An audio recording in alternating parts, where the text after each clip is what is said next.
I'm a massive fruit addict and I can eat pounds of it. I'm not against fruit. I love it. We're designed to love fruit. People do not want to hear this, but fructose is a mitochondrial poison. Bananas and apples are some of the worst things you can eat right now for fructose content. Grapefruit actually may be one of the best combos of fiber and fructose. What I urge people to do is get a juicer and take your fruit, get organic fruit, as I talk about in the book, and put it through a juicer, throw the juice away, and then take the pulp. And the pulp is the polyphenols and the fiber. And then what you do is you mix it in coconut yogurt or goat yogurt or lava, my new favorite yogurt, or put them into ice cube trays and freeze them, and then throw them in your smoothie. So you get all the benefit of fruit without the fructose. You're not a big fan of fruit, though, correct? Like you're not.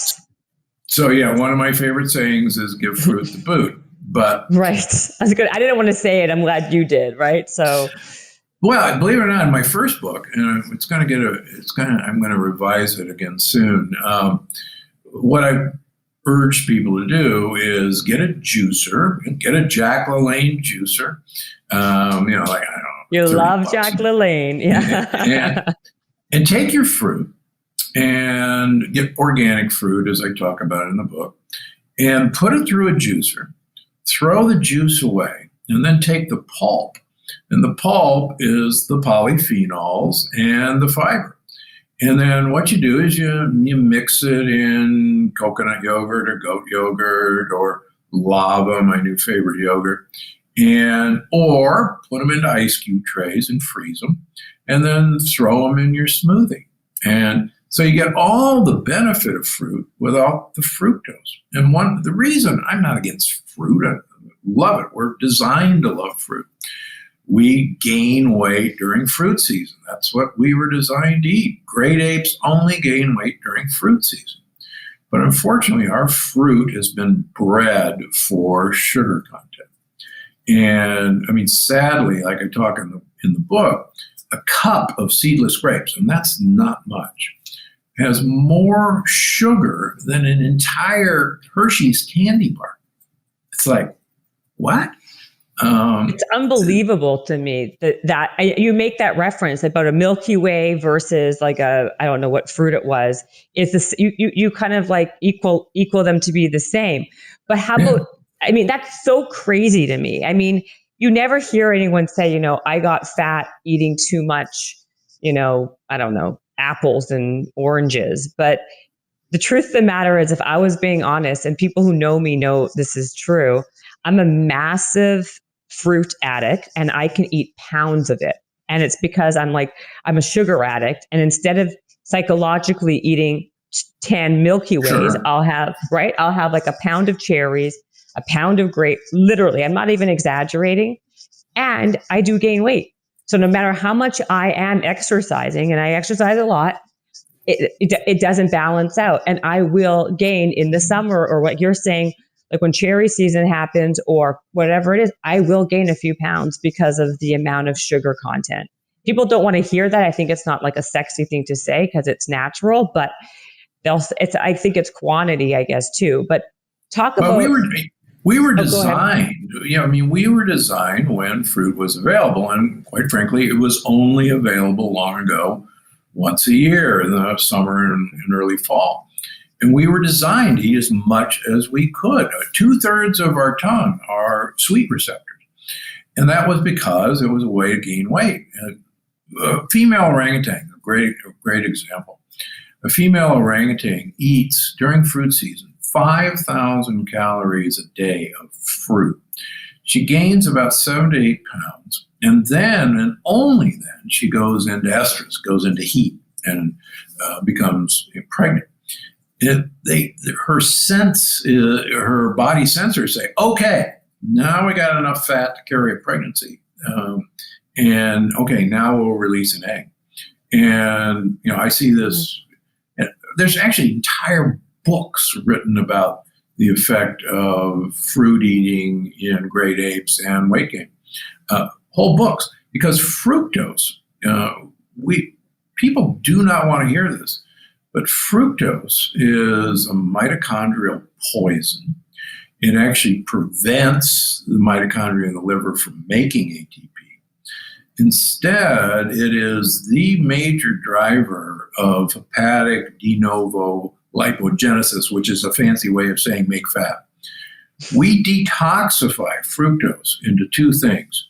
We detoxify it into triglycerides, which is the first storage form of fat, and uric acid, which is what causes gout, and it also causes hypertension. So, we have a system that's designed to take fructose directly to the liver, do not pass gout, and convert it into less harmful compounds. So, that was our design, but our design wasn't to see 365 days of fruit. It couldn't have happened. There weren't 747s bringing cherries from Argentina in, November to Southern California. It did not happen. So what do you say to people who are like, oh, the sugar that you have in fruit is not the same as the sugar and the processed, elements that are in a Milky Way or a Hershey bar? That's a great question. So half of table sugar, sucrose, is fructose. And there's a recent study that was done with volunteers, giving them either glucose, sucrose, or fructose, and looking at hepatic fat generation. The glucose had absolutely no effect, but both the sucrose, the table sugar, and the fructose dramatically increased fat production in the liver. So, and now almost all of our processed foods have high fructose corn syrup, which is a bit of a misnomer, because high fructose corn syrup is 55% fructose and 45% glucose. So it's still table sugar. So, do I say, go have a Milky Way? No, I'm not saying. But what we have to understand is that the sugar load, particularly the fructose load, which is the troublemaker, maybe even higher eating that healthy fruit. And wow. So then are there any fruits? How about berries, blueberries, blackberries? Great question. Yeah. So the safest of the fruits are blackberries and raspberries. They're actually followed by strawberries. Blueberries, in case anybody hasn't noticed, have been bred for size and sugar content. The organic blueberries are the size of an old grape. And it's like, and they were so bitter when I was growing up that they were tiny. And you had to put a half a cup of sugar on them to make them edible. And now, you go to Costco, and they're so sweet. True. They're so sweet. Like candy. It's like candy. They are nature's candy. They have been bred for candy. And we forget that. The other fruits that are really quite safe, the little pixie tangerines actually have a fairly low sugar content. Grapefruit actually may be one of the best combos of fiber and fructose. But way on the other scale, bananas and apples are some of the worst things you can eat right now for fructose content. Sorry about apples that. Even? Apples have been bred for. Are you kidding now? We have Honey Crisp. Does that I knew you were going to say that. Does that tell you anything? They have been bred for sugar. Plus, an apple, when I was growing up, was about the size of what we now consider a crab apple. Yeah. And an apple is almost 10 times the content of what an apple was 50 years ago. They've been bred for sugar. But how about the fiber? I know we will. And because what I do is I just say, if I want something sweet, I'll have an apple, right? And it satiates me. But then you'll have other people who say, well, you know what, with the fiber that it has and all the other health benefits, it balances out the sugar content. So it slows down the digestion, blah, blah, blah. What do you say to something like that? So get rid of the sugar in an apple by juicing it. Throw the sugar away and get the fiber and the polyphenols. That's what you're looking for. Yeah, I guess. Well, maybe. I think also it's you eat out of boredom, and so you kind of say, "Oh, I'll have fruit," right, instead of having And the that's a good chocolate. point. Like I talked about in the book, a lot of times, particularly with COVID now, where people are bored, and we often think that hunger, that we're hungry. And in fact, we're not at all. And that's one of the reasons I talk about the energy snacking. Whenever you get that feeling, oh, I want something to eat, instead, put on an iTunes song or something and dance around the room like you were talking about, and make a fool of yourself for 3 minutes. And you'll find, and studies show this, that you'll make myokines that will actually cut your hunger. And not only that, it'll actually energize your mitochondria. So the more we can recognize boredom as an opportunity to take a little exercise snack rather than to eat an apple with a bunch of fiber in it, there's far better places to get fiber than an apple. That's the point. Where do you think that for you? Have some jicama. Have some jicama. I love jicama. It's my favorite. Okay.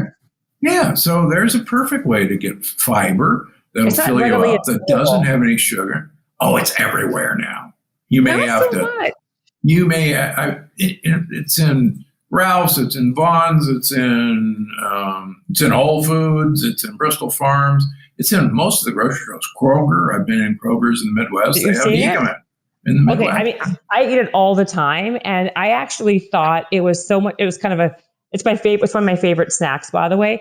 But what's the sugar content in that? Isn't that kind of high in sugar? Because it's kind of like it's actually very low. It's mostly fiber.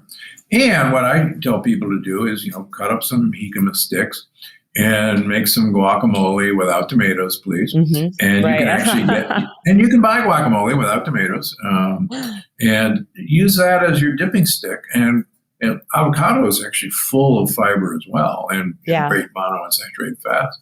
So just have yourself a party, and you'll get all the crunch you want in fruit, but you won't have the downsides of it. Okay, so the one thing that is controversial then is fruit. You have 50% of people saying fruit is not good for you, and you have 50% of people saying it is good for you. What's your take on fruit? Fruit's probably not the worst thing in the world, but you have to understand that some of the fruits you're eating these days are just a lot sweeter than they used to be. So you look at things like the peaches, and they have the white peaches, and you have the pineapples, and they have the golden pineapples, and everything's just a lot sweeter than it used to be. And remember, sugar is sugar, so even though it's coming from fruit, it's not different than the sugar you get anywhere else. It's actually fructose, which is the same as you get in high fructose corn syrup, for example. But doesn't your body metabolize it differently than it would a cookie, even though it's sugar is sugar? The sugar, not really. So the fructose is still metabolized the same. The thing is that there's a lot of other stuff. So if you take an apple, for example, there's all this fiber and there's all this other stuff in it. So it's really hard to overeat that, because again, your body sort of kicks in and then stops you from eating more. But fruit is probably it's one of these things that sort of falls in between. It's not super. I don't think it's the worst thing you can eat, but I don't think it's that some people really have a problem with, an issue with it. But one of the things, and the reason people talk more about added sugars, is that there's sort of a natural limit on fruit.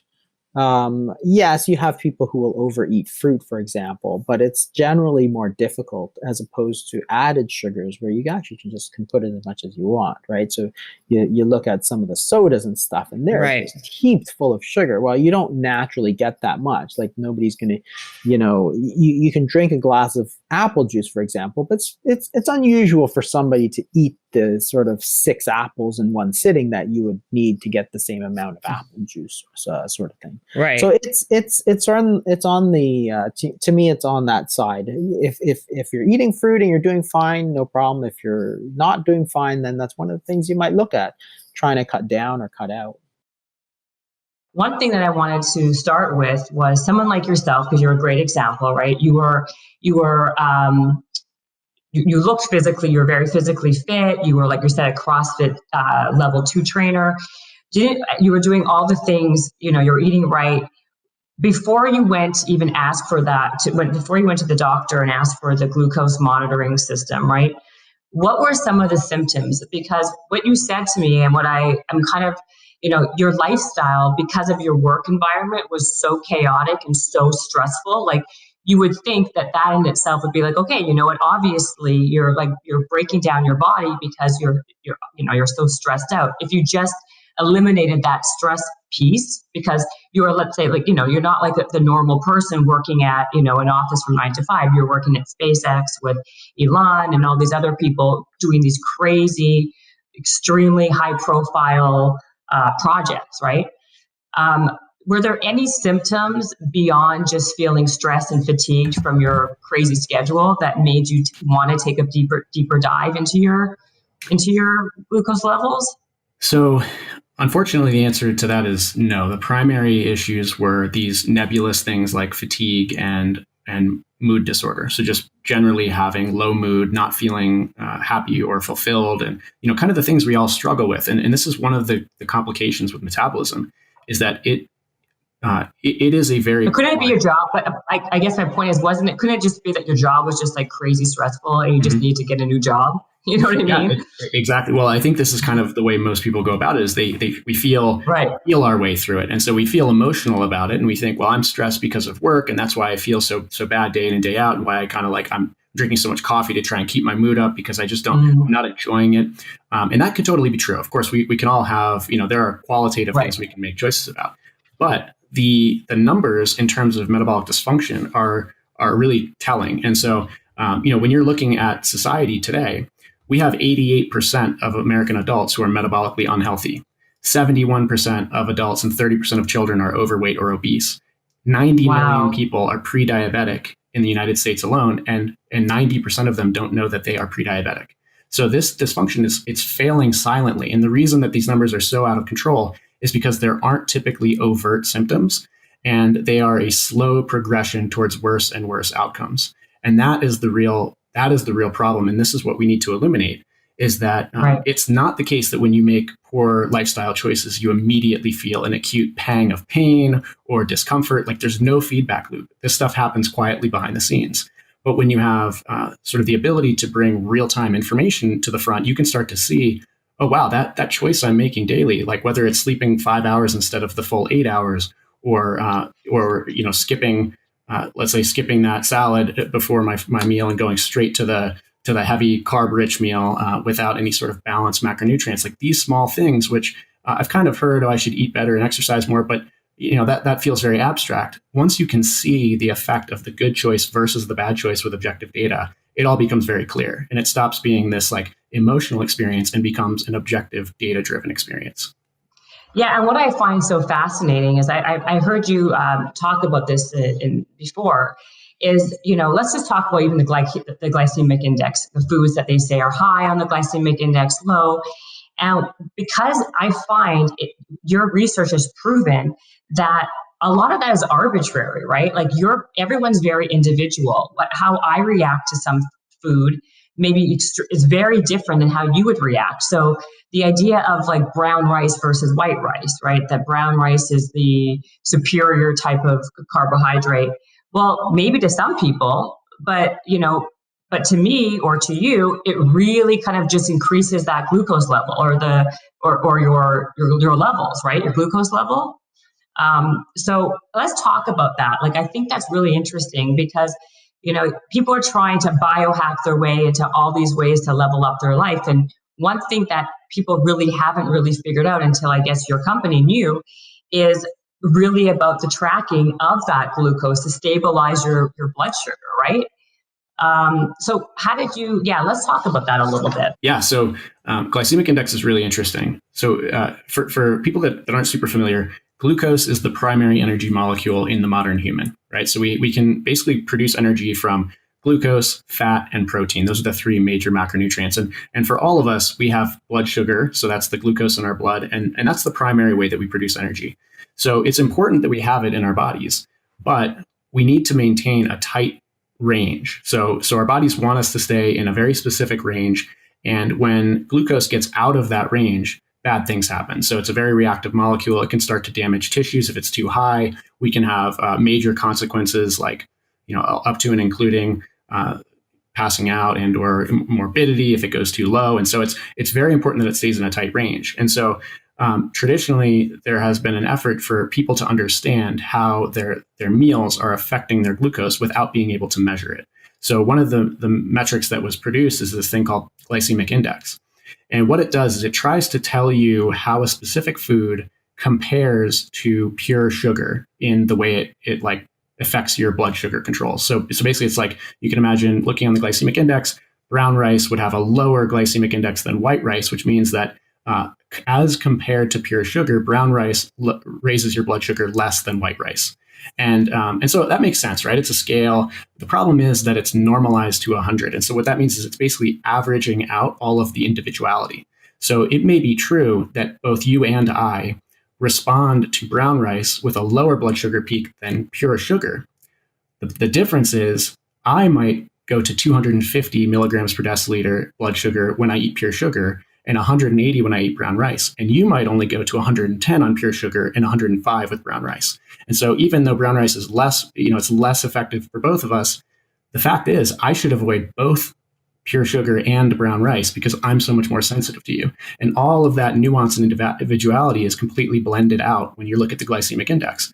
And so recent studies, like the biggest one was out of Israel, the Weizmann Institute in 2015, showed that two people who are not, they don't have diabetes, can eat the exact same two foods and they can have equal and opposite blood sugar responses. So the specific example was a banana and a wheat cookie. And so two people, well, they had 800 people eat these while wearing continuous glucose monitors. And they showed that one person can have a huge blood sugar spike on the banana and their blood sugar remains flat on the cookie. And the other person will have a huge blood sugar spike on the cookie and remain flat on the banana. And so what this shows is not only is the glycemic index insufficient, it also is potentially just straight up not useful because this now undermines the fact that there's so much variability that there may not be any one-size-fits-all scale of glucose sensitivity.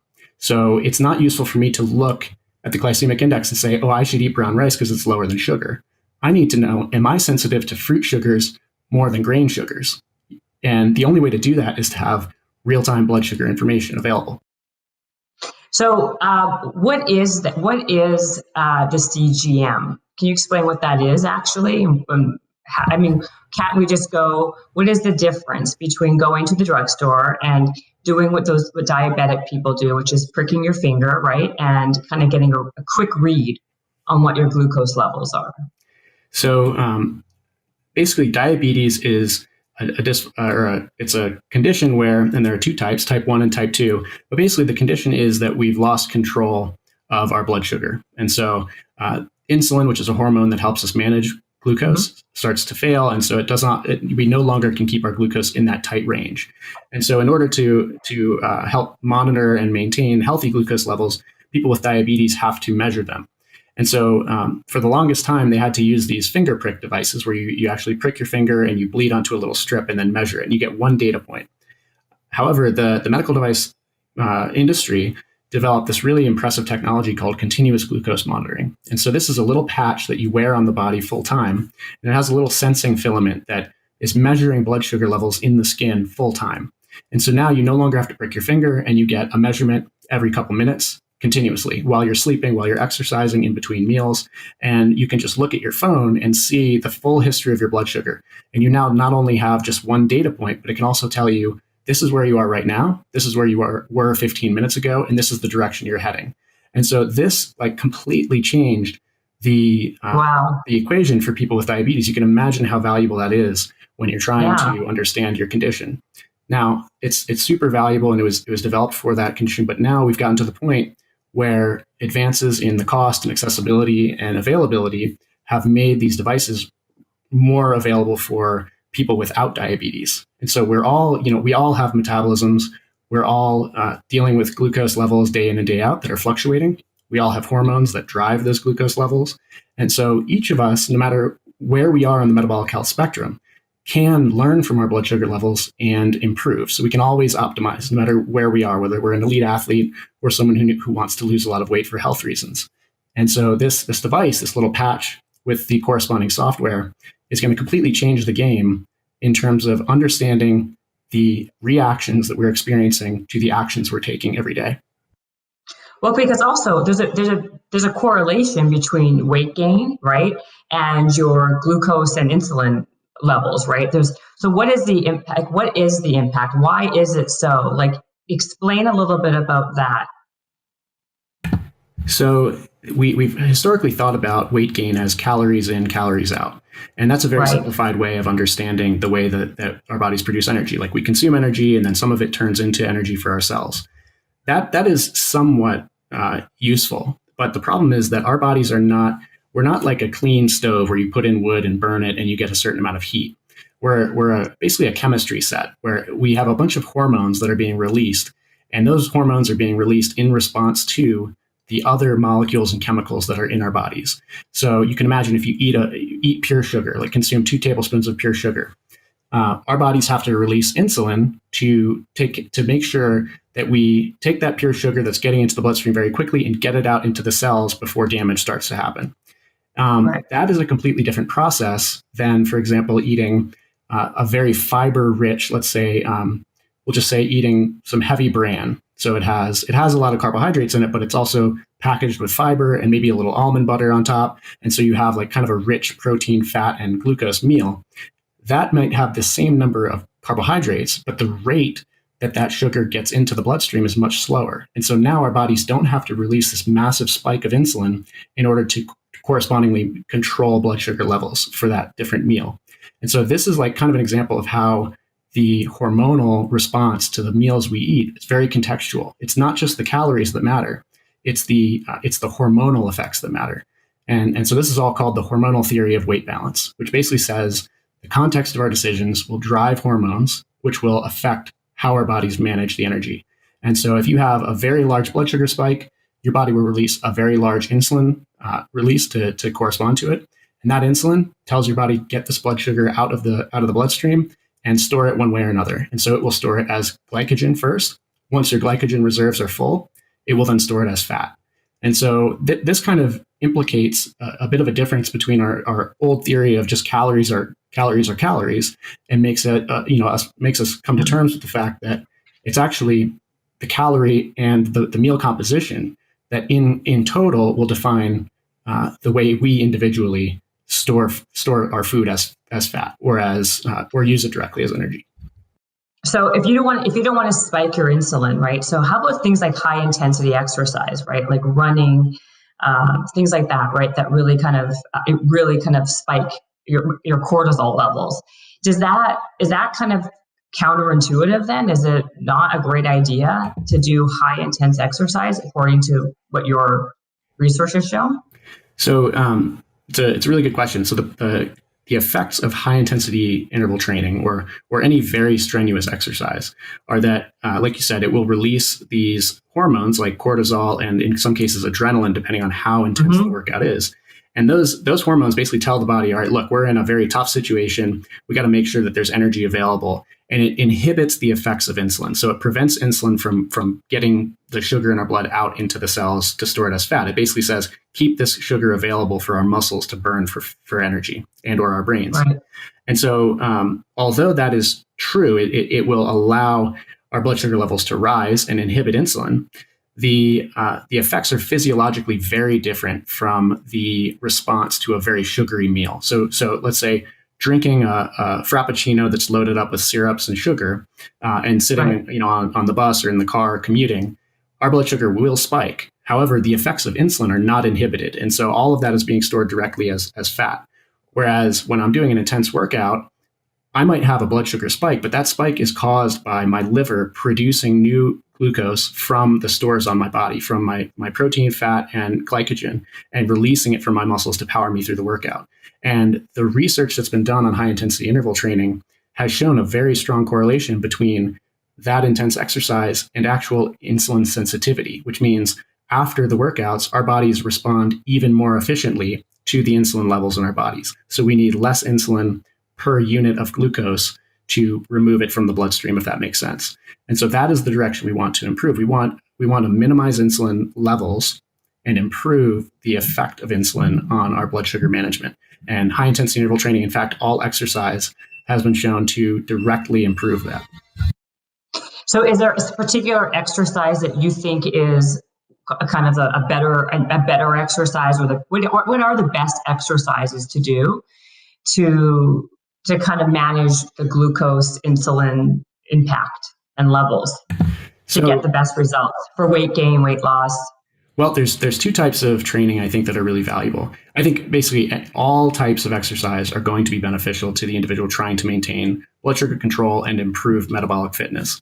The two key ones are zone 2 training, which is it's basically training the threshold between fat oxidation and glucose oxidation. So when you're pushing very intensely, your body basically has to switch over to burning pure sugar. And this is called anaerobic exercise.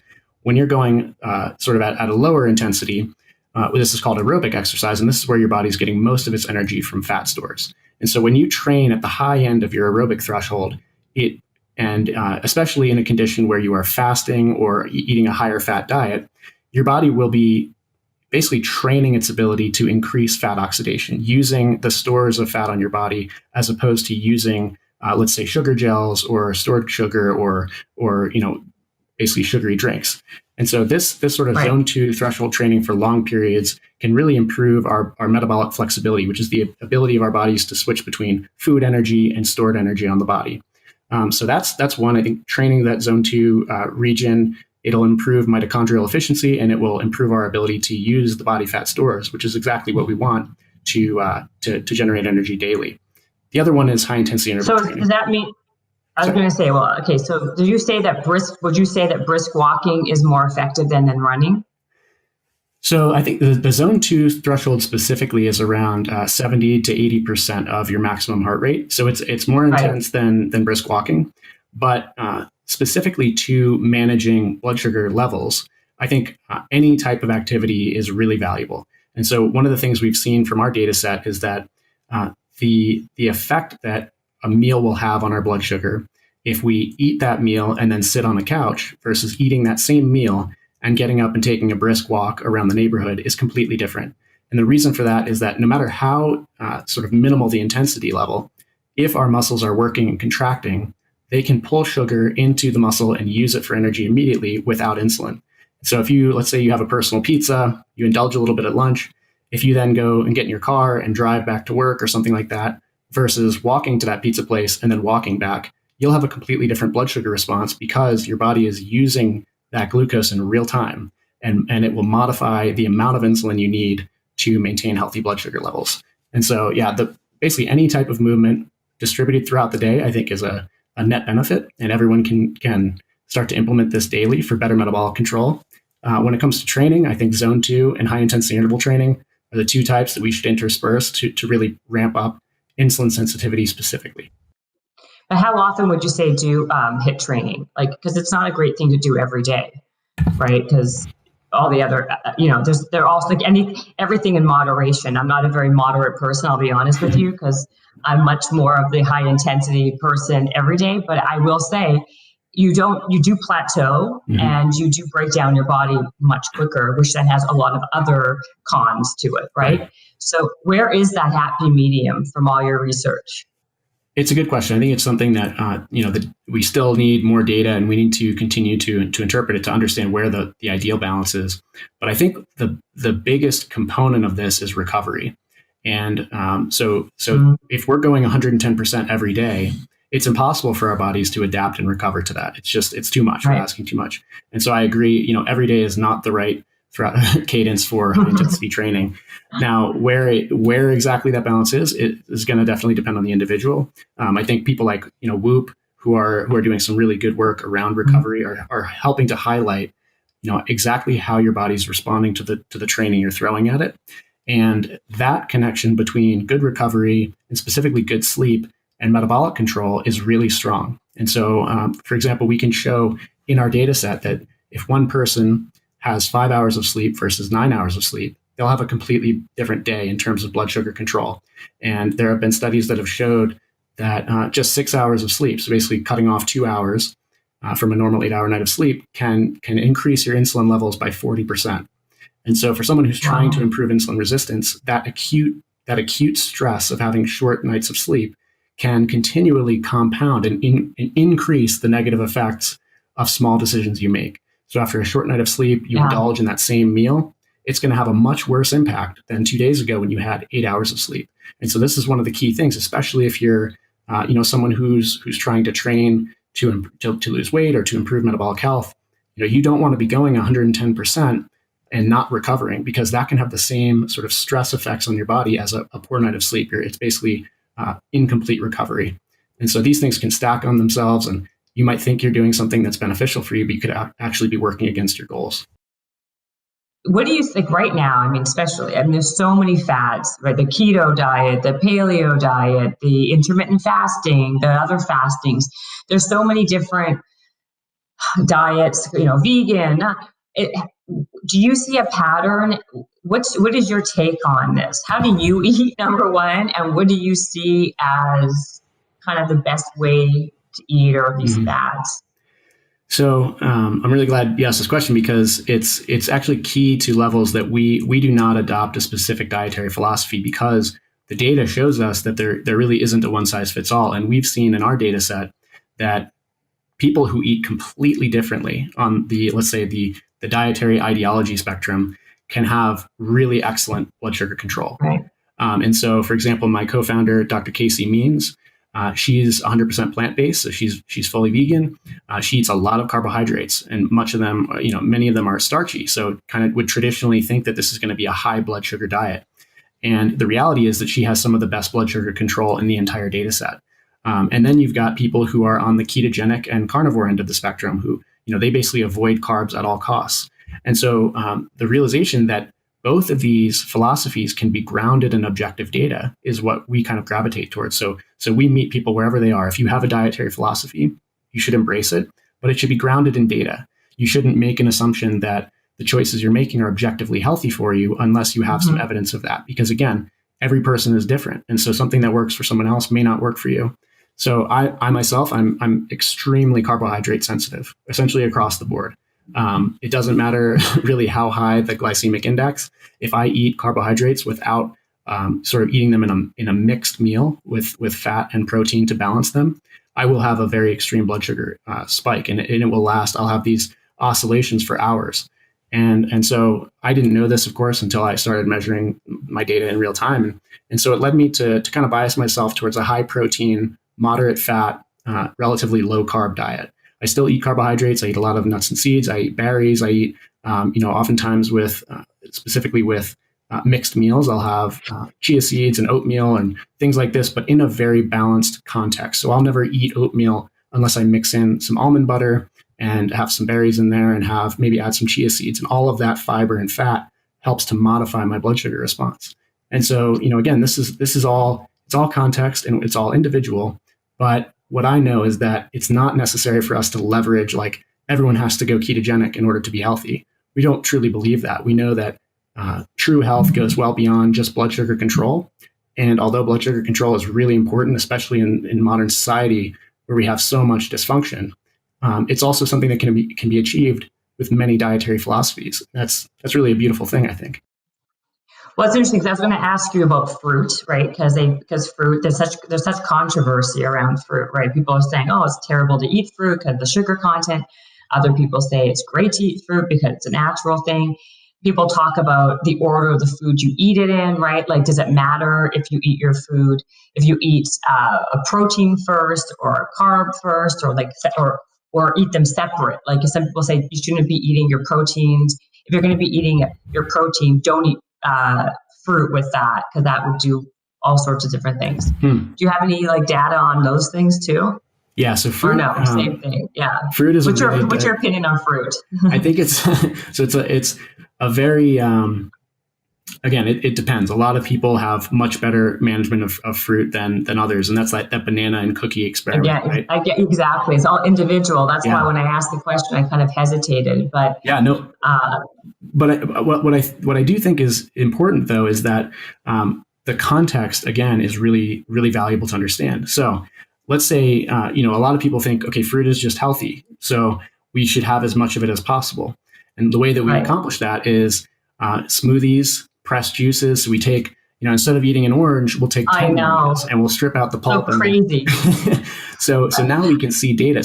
So for my personal data, one of the biggest blood sugar spikes I've ever seen was I was in New York. I had just gotten off a train. Actually, it was basically a red-eye train, and I was going to a meeting.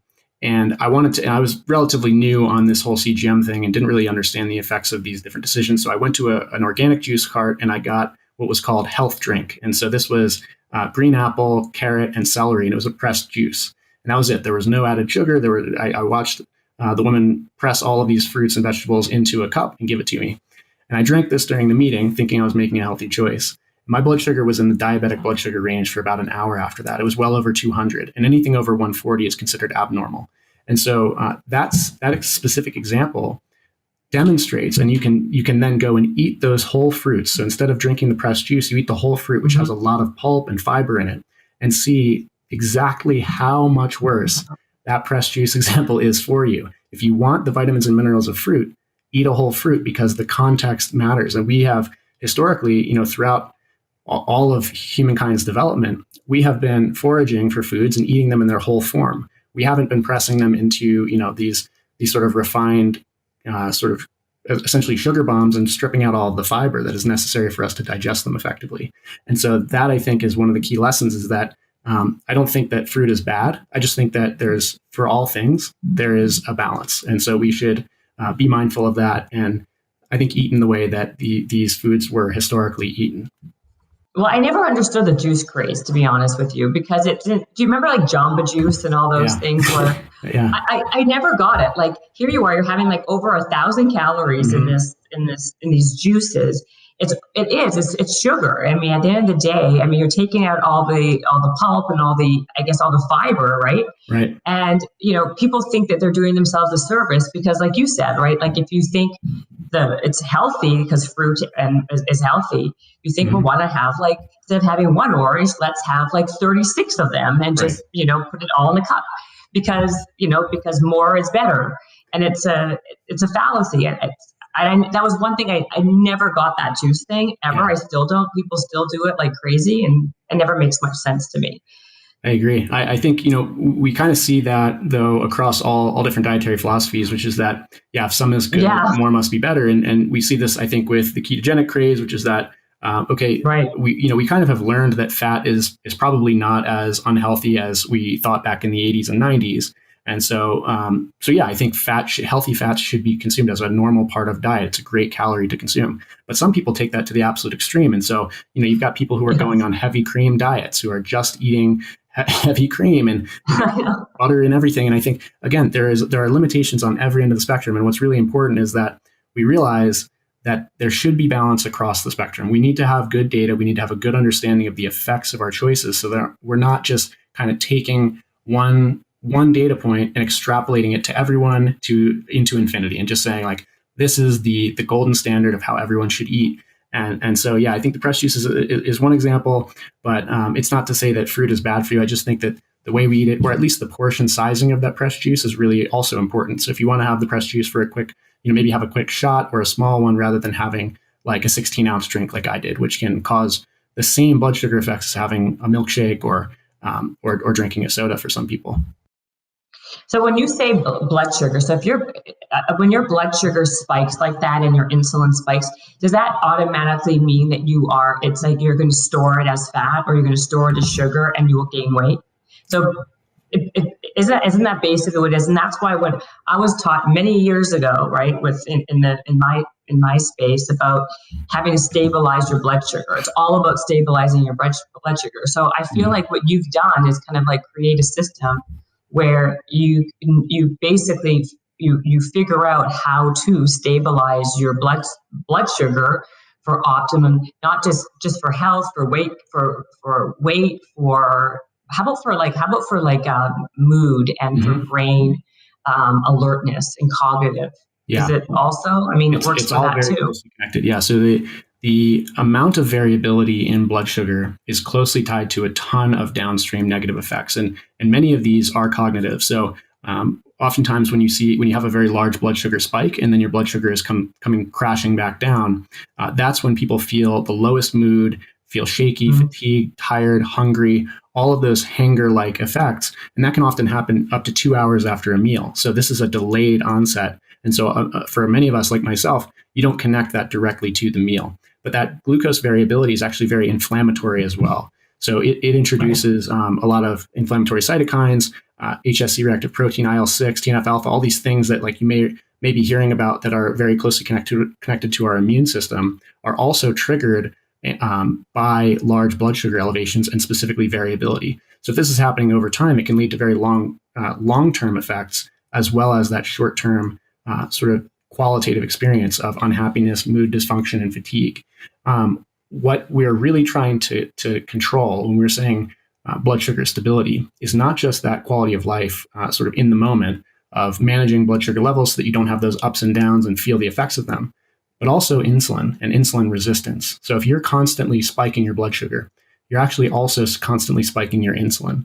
And if insulin's constantly spiked up and down, it can create over time this numbing effect called insulin resistance. And when tissues in the body become insulin resistant, the consequences are pretty devastating. And it is ultimately what introduces type 2 diabetes, prediabetes, heart disease, PCOS, all of those, in the brain. Alzheimer's disease is now being called type 3 diabetes because it has these symptoms of brain insulin resistance. And so the insulin is really, I think, the kind of nebulous secondary effect that we want to control by controlling blood sugar. Wow. How about, this is so fascinating to me. How about fasting in general when people are doing these, 3-day fasts, 2-day fasts? What is it doing? I mean, how does your blood sugar stay stabilized when you're doing that to your body? Well, it's pretty interesting. The fasting thing. So there's a lot of controversy about fasting as well. And actually, there was a paper published, I think, yesterday that showed that intermittent fasting did not have better effects than continuous eating for weight loss. But it was an intermittent fasting is you're still eating every day, so it's not this extended fast. However, there was intermittent is so popular now. Every second person I meet, they're like, "Oh yeah, are you intermittent fasting?" And I feel like I'm the only person in LA who has not been part of this plan so far. Yeah. Because I like food too much, and I do feel like you said, I kind of feel like I've been around the block a lot enough to know that like everything that has a backlash, like people are going to do this for a while, and then like in 10 years, it's going to be like, oh, actually, intermittent fasting causes you to like gain weight because it's causing starvation mode and blah, blah, blah. Well, I think, there's definitely, I think that the metabolic flexibility component of this is really key. So working out fasted, this doesn't mean that you have to fast every day, but let's say working out in the condition of not having eaten yet, requires your body to derive energy from somewhere. And so that energy is going to come from what's on our bodies. And so for the average human, we've got about 2,000 calories of stored sugar, which is called glycogen. We have about 80,000 calories of fat. And that's a person with about 15% body fat at around 160 pounds body weight. So that's a ton of fat energy. And this person is not even overweight, right? So imagine all of that energy should be available. However, most of us don't ever tap into it because we're constantly eating and running our energy mechanisms off of the food we eat. So by doing exercise in the fasted state, you're teaching your body to tap into the energy stores that are on us already and available. So I think there's really something there in terms of metabolic flexibility and training ourselves to tap into those sources. For the longer term, it's a big term right now. Too. Yeah, it's flexibility. It is, and over time, it's very trendy right now. Yeah, it definitely, especially for athletes who want to do longer duration exercise. So you imagine if you're trying to run a 100-mile race, you either have to carry all that food with you, or you can somehow figure out how to increase the efficiency of your body's metabolism and its ability to tap into those fat stores. So I think there's definitely something there. In terms of fasting, like intermittent fasting may end up not being that valuable. But I think that the really interesting stuff is the longer duration fast. So what that does is if you're not consuming calories, you no longer are bringing in these like blood sugar spikes. You no longer are causing insulin elevations. And so that will allow your body to basically bring your insulin levels down to the minimum. And then you're like cleaning out the insulin background, so to speak, and allowing yourself to tap into your fat stores. And I think there's also these cellular mechanisms, which it's really hard to measure right now. But there's one called autophagy. You might have heard that one getting kicked around a lot. But basically, it's your body recycling cells that are not operating at their peak efficiency. So it basically triggers this mechanism that says, all right, this cell's not working very well. We've got to be very efficient right now. We're going to recycle that cell and use it for energy for the other cells. And this doesn't happen for an intermittent fast. I think it only kicks in after like 30 or 36 hours of fasting. Again, there's not a ton of objective data on this yet. It's kind of conceptual, but it wouldn't surprise me if there is something like that where when food is not readily available, humans historically would have to become more efficient, and it could really bring some benefit. So I'm still optimistic that fasting could have some place in general health, but I don't want to say that everyone should do it every day. Well, also, I think to your point earlier in the podcast, you were saying that it's all individual, right? Again, so why should this be any different than anything else? Maybe fasting would work great for you, but it would do damage to me, right? It's not a one size fits all type of situation. Could you tell those things by doing this CGM, this continuous glucose? There are some people monitoring? Dr. Jason Fung is one. He wrote the obesity code and diabetes code, and he really goes into the effects of insulin, the hormonal theory of weight gain, and how fasting can really be beneficial for people who specifically need to reverse some metabolic dysfunction. And again, I think this is exactly what you were just saying, and it's all individual. If you're someone who has rampant insulin resistance and is struggling every day with weight balance and energy and fatigue, it could be one of the best mechanisms to, again, allow your body to clear out your insulin background, reduce the blood sugar spikes you're causing and the metabolic roller coaster thereafter, and really start to tap into those energy stores and train your body to use them effectively and basically even out your hormones. And this seems to be really evident in Dr. Jason Fung's work and at his obesity clinic, where he uses fasting primarily. So I think when you have a specific reason to need to get metabolic control quickly, it's a really promising mechanism. For everyone else who's looking for longevity or to like kind of sharpen the point on their health, I think it's a little bit to be determined if it's a really strong mechanism. I have experimented with it myself, but I totally agree. It's very individual. And what happened? Okay, so the journal that you were talking about yesterday, you were reading about the intermittent fasting. What did it say? Did it just say that there's not that it's not necessarily the benefits that people think it is, basically? So I think what they did is they had an intermittent fasting group and they had a control group, which was a group of people who did not. Basically, the intermittent fasting group could only eat in an 8-hour window every day. So basically, they were fasting for 16 hours, and then they were allowed to eat, I think, ad libitum, which means as much as they want in that 8-hour window. And then the other group was they were supposed to eat just 3 square meals every day, distributed throughout the entire day. And so what the study showed is that although the intermittent fasting group lost very slightly more weight as a whole, it was not significant, meaning it was like within the sort of noise of the study. And that shows that there's really no significant benefit to something like this 16 and 8 intermittent fasting over just like general calorie control with distributed meals. And so I think it's interesting. I don't think it kind of kills intermittent fasting as a concept. There are a bunch of different things you could do, like maybe add exercise in or different macronutrient ratios. So maybe like if the intermittent fasting is done with specific meal content, it might have a difference. But overall, definitely something that, like, again, with all this stuff, when new data becomes available, it's really important to take it into account and not be dogmatic and say, oh no, like I'm going to ignore that because it doesn't tell my story. And we just have to constantly update with new information. Right. Are there any ways that you found that are ways to, like, hacks to kind of level out your glucose? Like, I've heard cinnamon's really good for this. Apple cider vinegar I heard was very good to stabilize your blood sugar. What do you think of those? And do you have any other ones? Well, to me, the biggest hack is more exercise. So, and it doesn't have to be intense. It's more movement, allowing your body to use your muscles to maintain blood sugar control instead of just hormones like insulin. And so it's really amazing to see how beneficial a simple walk is. It's not something that just clears your mind. It also clears out your blood sugar levels in real time. So that's the biggest one. Anytime you have an opportunity, take a 5-minute, 10-minute walk, even if you're pacing around in your living room, that's a huge benefit for metabolic control. A few other ones. So I haven't seen much benefit from cinnamon personally. There is some research that says that it is valuable to help maintain glucose, but this might be another individualization effect. Right. Vinegar does have a lot of benefit I've seen. So I like to put vinaigrettes on everything. I actually have like kind of a strange personal love of vinegar. I just really love it. And so it's interesting to see that it also seems to have a positive effect on like my post-meal blood sugar levels. So I tend to put it on a lot of things, and I have like that is also one that's been studied quite a bit, and also shows a significant benefit in these research trials.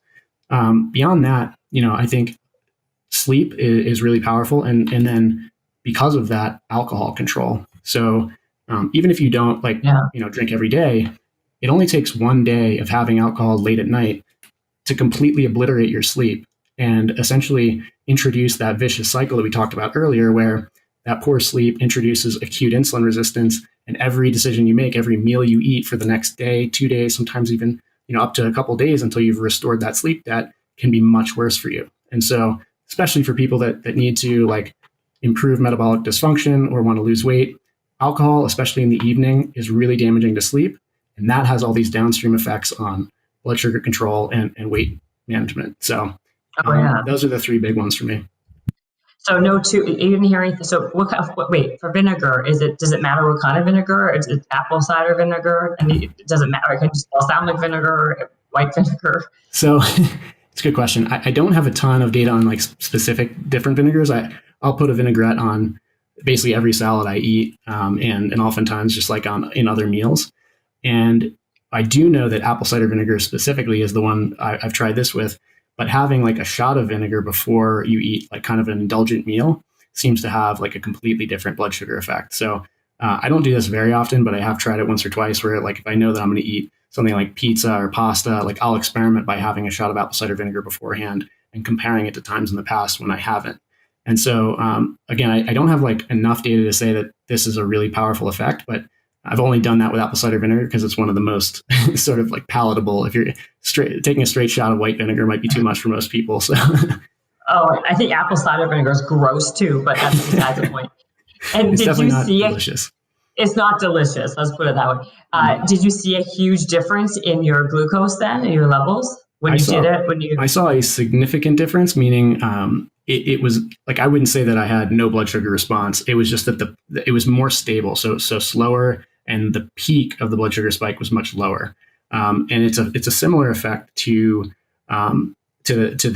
what we see when you have a mixed meal instead of having a carbohydrate by itself. So, for example, like that oatmeal example, where a lot of people will eat it on its own, and you don't even add brown sugar, and your blood sugar will go like something like 70% of people in the Levels data set, their blood sugar goes into the pre-diabetic, oftentimes diabetic blood sugar zone after plain oatmeal.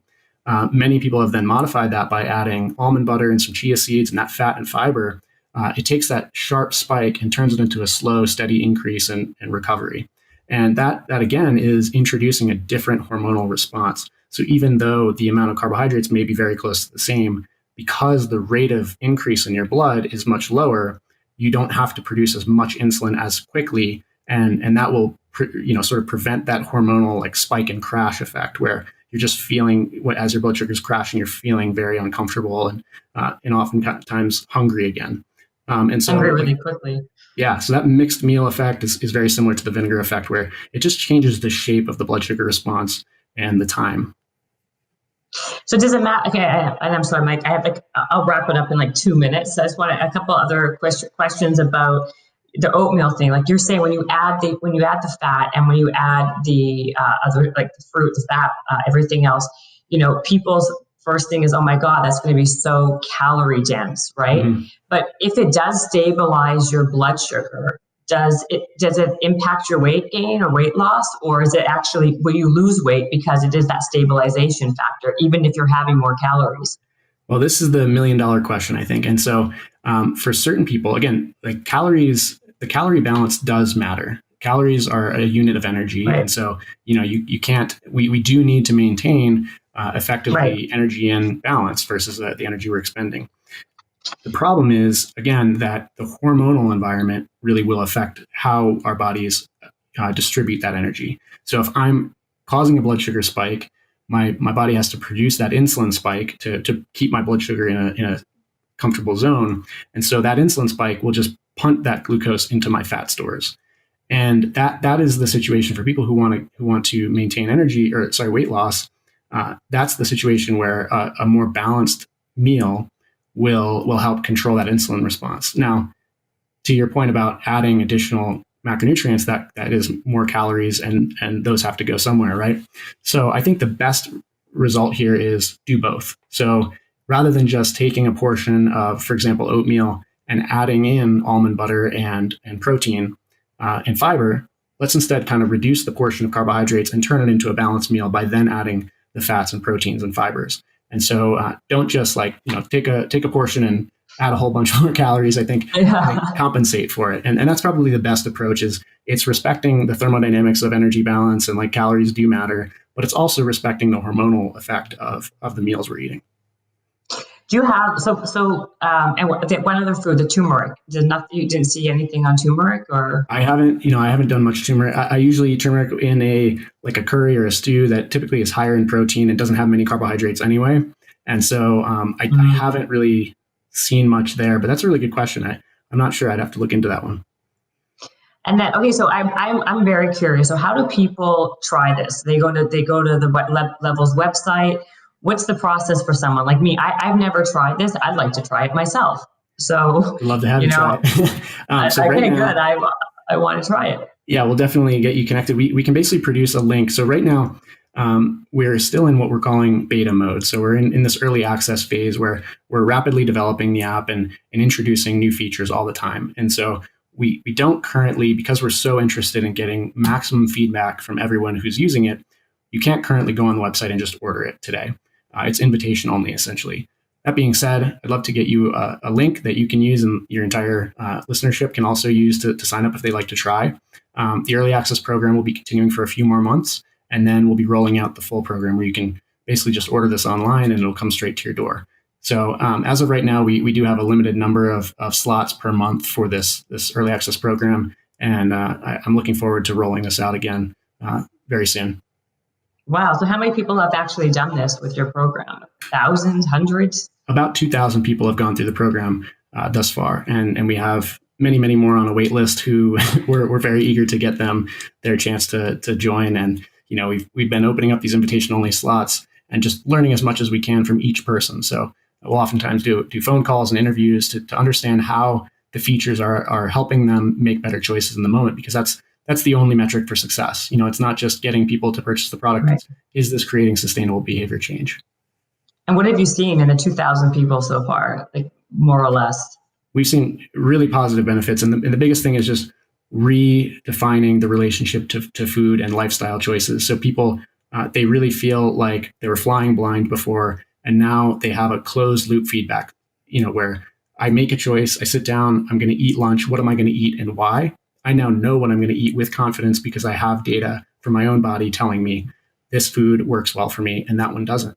And so that experience of just having your body speak back to you and kind of tell you what to do and when is really powerful. And traditionally, we've only had like the bathroom scale or the mirror to tell us if we're making good choices. And now it can be 10, 15 minutes after a meal, you have that response.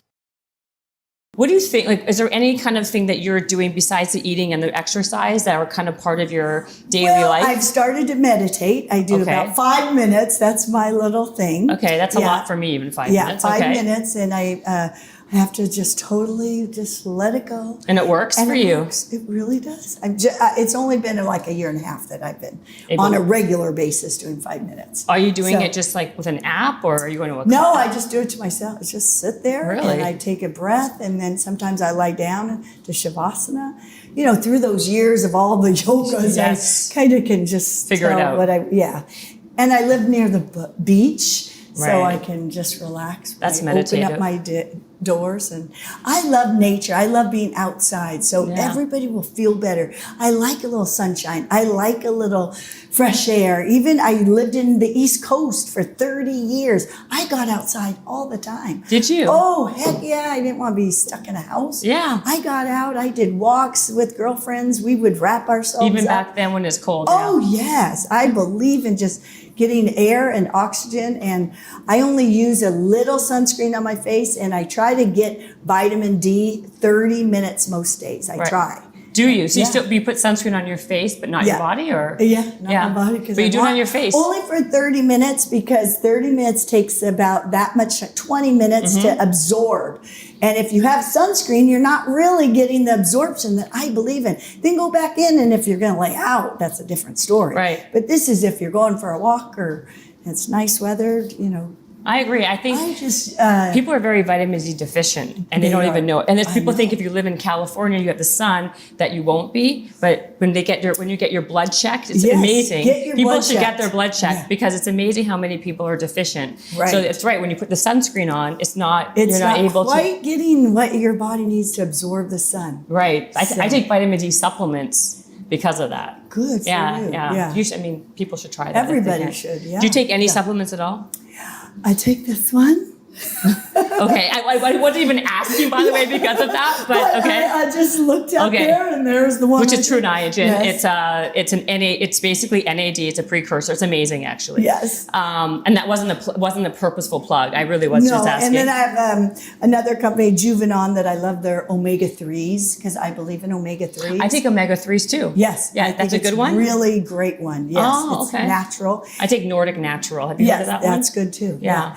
And then I also take a turmeric. You take turmeric? Yeah, it's a pill. It's a vitamin. Turmeric. And do you think it makes a difference? I don't know. I know, that's the thing. I mean, I still feel good. That's all I care. Exactly. I'm never sure, because how do you? It helps with inflammation, and I don't even know if I have inflammation. I go, of course, I go to the doctor regularly, but you're good, Denise. Okay. Yeah, exactly. So What do you think of cryotherapy, red light therapy? Yes, infrared saunas. Yeah, I need to learn more about it. Right. I would like to learn more. Because every day there's a different thing. Courses, athletes have been doing it for years, how important cold is. So I think that would be really cool. And the infrared, there's so much good research. No, there is great. I just haven't done it yet. Really? I'm going to try it with you. Okay, try. I have one actually. I have an extra one. I'm going to lend it to you. Okay. Because I do have because people are like, I hear so much stuff all the time. So Yes. I try to try things. It's very hard to decipher what's going to be good, what's going to be bad. Right. You know what I mean? Or what's all hype, because I believe that so much of this stuff is just a big industry, and it's hard to really decipher what's going to be valuable or what's not. I agree. It's hard to figure out what's going to be best for you. Everyone's so different. Oh, absolutely. Exactly. So that's why I was curious what you do, what kind of wellness, or what kind of what I like? Epsom salt bath. I do take an Epsom salt bath. See, again, old school, but it works. But it works. Shut up with this old school. But the old, damn. I know. No. But those are the things that I think actually do something. Yeah, it does. I feel so good. My muscles feel so good afterwards. How often do you do it? And I love a massage. I do believe in massages. Me too. I love that too. I do foam rolling. That's new school. New school. I get a lacrosse ball right in my butt and I roll on it. You do that, huh? Oh, yeah. I love foam rolling. I was going to say, I believe in that. How are you not injured after so many years of, basically banging and banging? Yeah, it's amazing. I don't want to knock on wood. I stretch. You do I stretch? think my balance of my workouts have kept me healthy through my whole career. Yeah. Even as a gymnast. So I'm a big believer in stretching. I'll stretch right now, and this is so good for your back. It feels so good. I love to stretch my hamstrings. Yeah. I'll do this If I sit, I'll make sure I stretch. Yeah. In the airplane, here's my tip. Yeah. I flex and point my toes all the time. I drink, for every hour you fly, drink a glass of water. So let's say you're going on a 4-hour flight. Make sure you drink 4 glasses of water throughout that plane ride. I love that tip. Because it keeps the humidity in your skin. Right. And energy. When you land, I have to be on TV. You have to, feel good. I love that tip. So, Can you give us 3 more great tips to stay healthy? Oh, okay. Good posture. I'm a big believer in posture, so you have to really think about it. Because if you're slouching, your tummy has nowhere else to go but pooch out. Yeah. So if you have a place to stay, it's tucked in. So more you practice that, naturally your stomach will be flat. Also, it's better for breathing activity, for your lung capacity. So you could take deeper breaths. When this is happening, it's all stale breath. You're not getting the lungs working and elasticity in your lungs. So you have a 6-pack and you're 63? Yeah. Jesus Christ. I mean, people should be, too. I'm going to do what I know it's unbelievable. She really is all natural. It's unbelievable. I'm taking whatever she says, I'm going to listen to. Okay, so that's a good one. So stand with your posture. Always be think cognizant and of that. suck it in the tummy, like practice it. Feel like you're wearing a corset throughout the day. Yeah, I like Even if you're sitting or standing, anytime. Okay. Anytime, anywhere. Another great one I always do is squats, while blow drying my hair. Or I call them fidget sizers. So when you're doing other things, like you're waiting for your coffee to brew, do a couple leg lifts from the back to squeeze your butt. It lifts that tushy. If you don't squeeze it, no one else will. That's right. She's so funny, huh? She's so cute. What is your daily, your morning ritual? I know your morning ritual now like the back of my hand, but not only do you have a morning ritual, you have a system for everything during the day. Like everything you do is so systematic to kind of be the most efficient person basically on the planet. Can we talk a lot? I want to talk to you about that. So let's talk about your systems, your morning routine, and why and how you save time, but not just your morning routine. Like I said, every single, part of your day is systematically, basically not just planned, but just, coordinated to be as efficient as you possibly can and optimized. I'm laughing because when some people hear about how I live my life, I sound like a freak. No, you don't though, because I tell you, I was watching this thing you're doing with you were doing your pull-ups while you're on a call, right? Yeah. Because when people can't see you, right. I was doing that like 15 years ago, and people would come into my house or my office and they think I lived like a frat boy because I had all these weird apparatuses. But the truth of the matter is, it's efficient and it works, right? And it's like, why waste your time by sitting? That's why I wanted to have you on my podcast in real life, because I don't believe in this type of podcast where we're sitting down sedentary. We do it on a treadmill, and we walk and you talk at the same time, so you can be as efficient as possible. Behind you. These are 2 treadmills. That's oh my God, you fellow freak, you. I like that. Yeah, cool. Exactly. I don't do anything. I try to maximize my time as much as possible. Right. And so, and that's why I was saying, this is very uncomfortable to be sitting here, for an hour yapping while I can't move. I have a thing on my door, the pull-up thing. So when I'm on calls too, I did that forever. So and people think I'm crazy, and it's not very girl-like to do it, but it's, it works. So, okay. So anyway, let's talk about your morning routine, and we can kind of go into the other routines. Right. Okay. So I start my morning. Well, actually, let me start by how I go to bed at night. Okay. Yes, the night routine. That's great. I'm just going to share everything right now. When I go to bed at night, at a specific time. So what time? Aura ring. Typically 11:30 to 12:30. I use an Aura ring to track my sleep. And so I learn every morning when I wake up, I check my Aura ring, and you kind of learn, over time you start learning. If you ate ice cream while watching Netflix 1 hour before bedtime, what does that do to your heart rate? I actually figured it out. My heart rate goes up by about 2 beats per second if I eat ice cream before going to bed. So not necessarily bad.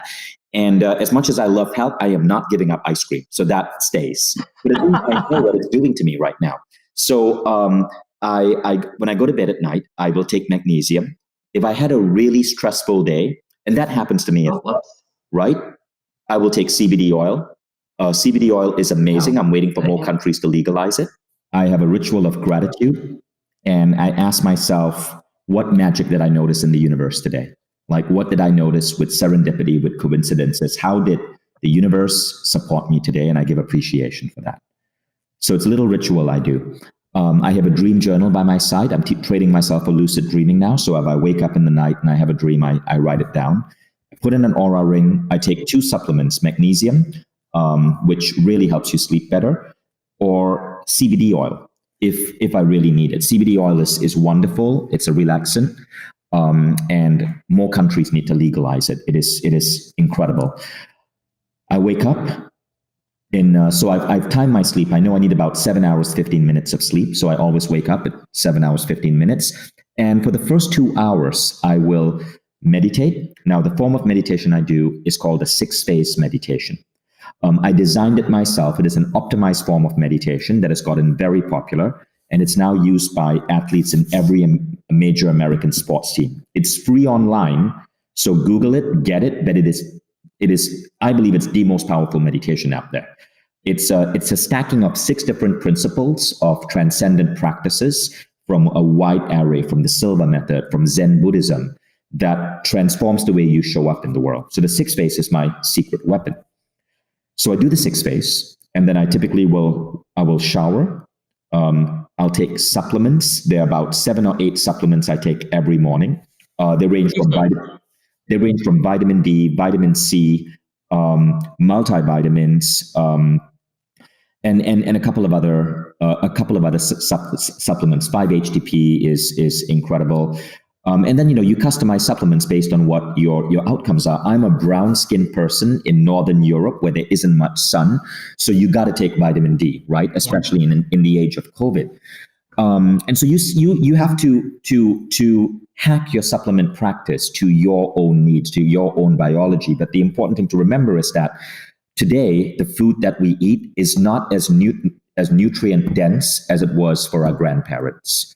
And so some form of supplementation is necessary, especially if you live in the United States.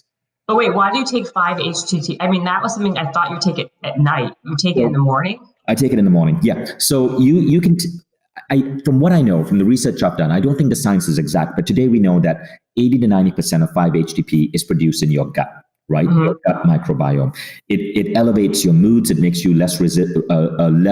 it makes you more resilient to stress. It elevates your moods, and at night it helps you sleep better.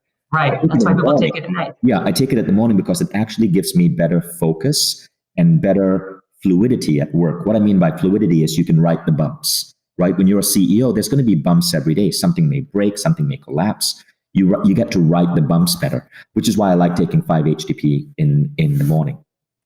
Do you ever take ashwagandha? Is that what it's? Am I pronouncing it wrong? No.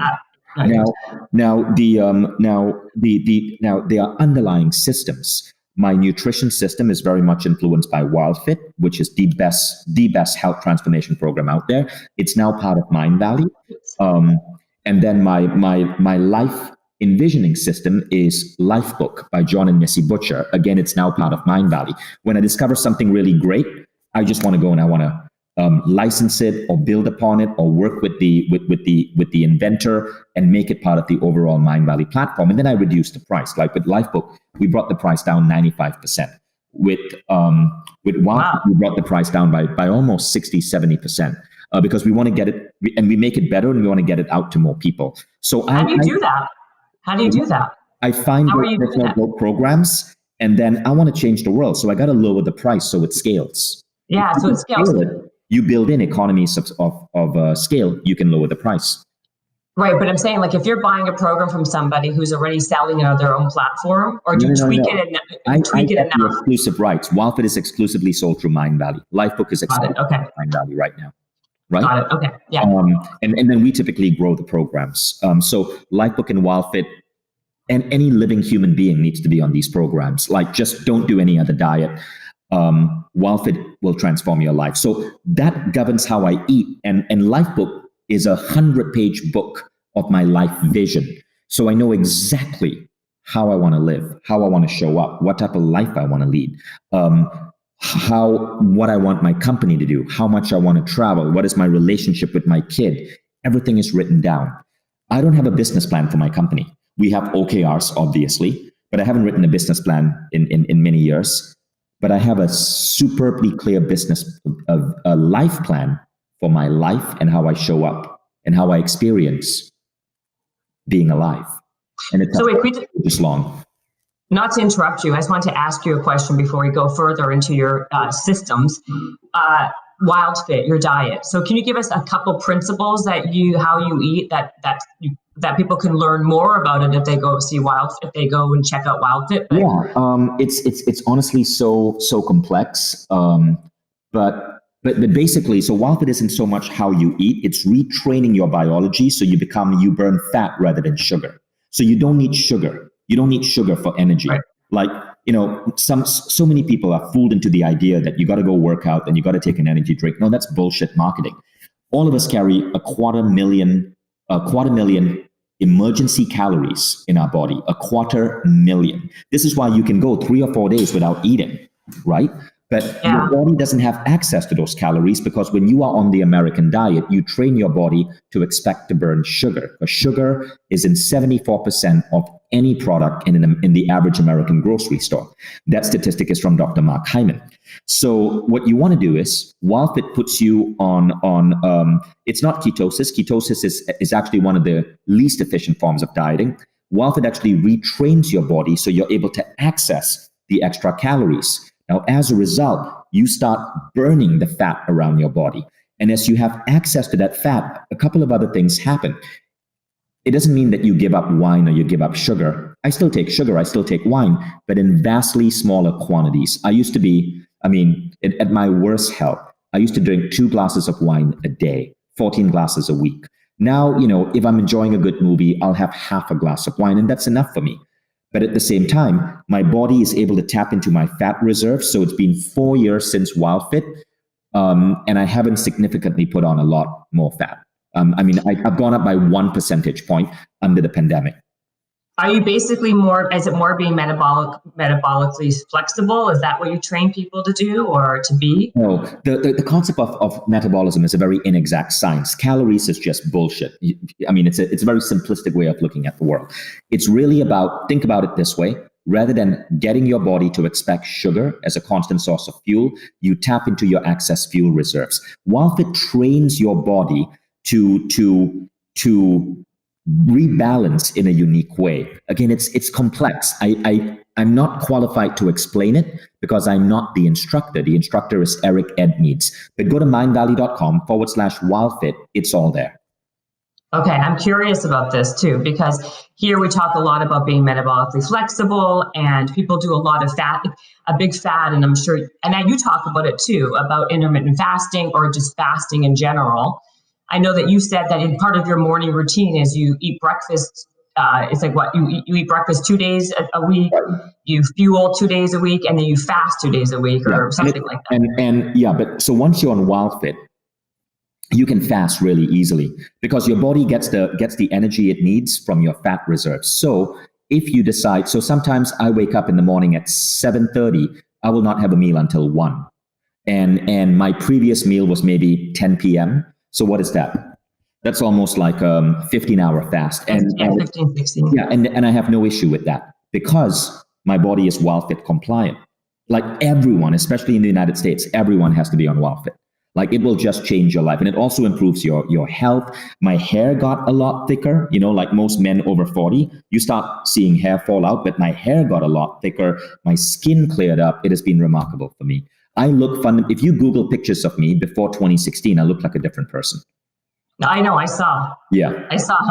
You seem tiny though. Like you seem like you really kind of like shredded your body, and you're like one little machine. Yeah, but you know what? That's the way the human body is meant to work. If you look at indigenous cultures, like no one is bulked up. No one is bulked up. No one has that much excess fat because you don't want to buy into this new normal. I used to have a dad bod. You don't want that. You don't want that. No, you do not want that. Nobody wants that, but we accept it. But when I had a dad bod, I accepted it. I accepted it. I'm like, oh, this is just normal. I'm the father of 2 kids. But you don't. But you can shift that. So that's really, really, really important. Now, the next thing is this. I then go and I get on Mindvalley All Access and I watch a 20-minute Quest episode every single day. Right now, I'm studying Ken Wilber's integral theory. Prior to this, I was studying speed reading. Prior to that, I was studying Marie Diamond's feng shui. On Mindvalley, when you're part of Mindvalley All Access, and that's just mindvalley.com, go check it out. There are so many different programs. You decide what is best for you. And every day you watch 20 minutes. And at the end of every month, so 20 minutes is nothing, but it's the way our teachers teach that makes it so dynamic. At the end of the month, you're a new person. So by the end of this month, I'll be able to read significantly faster, and I will be trained in integral theory and in feng shui, which is kind of interesting. Oh my gosh, you're like such a renaissance man. Okay, so then continue with your. I was going to ask you more also about your 6-phase meditation, but I think it's in the book. You talk about it in the Buddha and the Badass, but people can go to Mindvalley. But because would you say though, if someone's doing, in your opinion, a form of meditation, that's fine too, because I think you're a big meditation person. Meditation, yes. Meditation is great. But again, just like exercise, you can optimize it. There are optimized forms of exercise. Super slow strength training is what I recommend for the gym. Mindvalley has a program coming out called 10X, which is based on the work of Doug McGuff, who wrote the book Body by Science. Most people over-exercise in the gym. You can get the best results you can get in under 30 minutes a week. It's amazing. I saw that. You talked about mind-blowing for people, but they don't understand. But again, if you think this is hard to believe, just pick up the book Body by Science by Doug McGuff. All the evidence, all the data is there. Okay, so super slow, right? It's called super slow training. It's called Body by Science. It's the scientific approach to optimizing your body. But it's basically doing super slow resistance training. Super slow resistance training. So Mindvalley has developed a program on that. We're inspired by Doug McGuff's work, but also works of like countless other researchers and pioneers, and it's called 10X. 10X. It's coming out in December. So that's how I use the gym. I go to the gym 2 to 3 times a week. I take jiu-jitsu classes now with my son once to twice a week, and then I'm not allowed to start work until 9 a.m. So I wake up at 7. And because I love my job so much, I want to dive straight in, but I've stopped allowing myself to go to my work.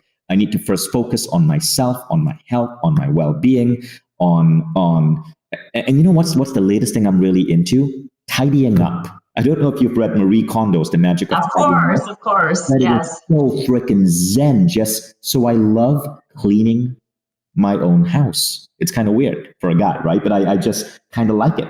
And so every day I make a little tweak to my living space. Every single day my home gets slightly better and better and better.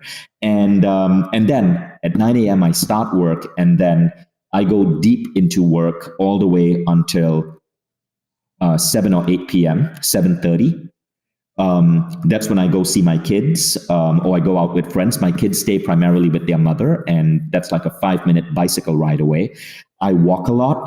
As I work, I'm often on my bicycle. I love living in a small little European city because you just cycle everywhere or you walk everywhere. So I don't own a car. I hope I never have to own a car.